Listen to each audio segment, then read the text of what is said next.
Building a scatter plot in Tableau is as simple as bringing measures into the rows and the columns instead of bringing in a dimension. If we wanted to see the relationship between cell phone subscription rate and GDP per capita, we would bring them into the columns and rows, but we see here that it's aggregated at its highest level. If we unselect the aggregate measures in the analysis menu, we have our scatter plot. We can choose different mark types for this, like our square.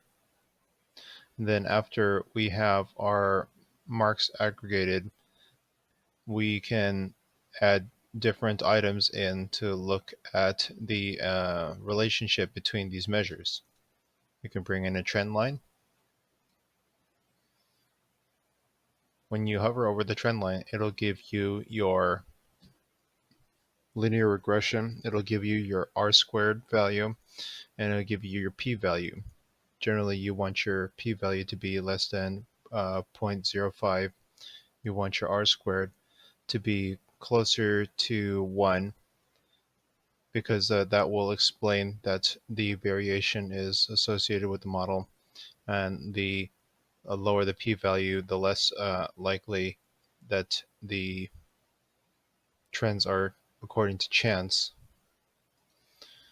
If we tried adding in another dimension to this data, let's say we add our region onto the color,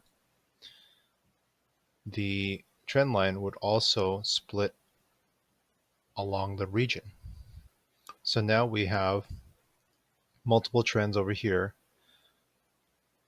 with varying p levels and r-squared values.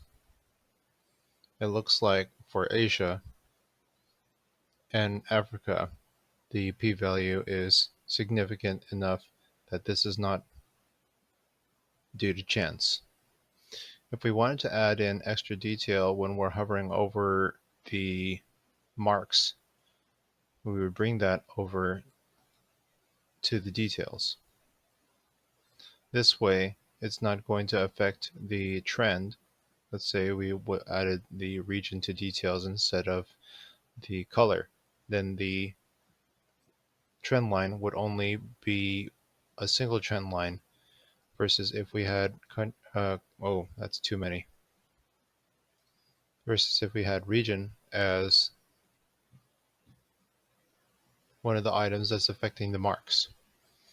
And one of the dangers here, definitely, as you just saw, is that you don't want to have a dimension with too many fields on the color aspect of the mark, because that will make some very messy data.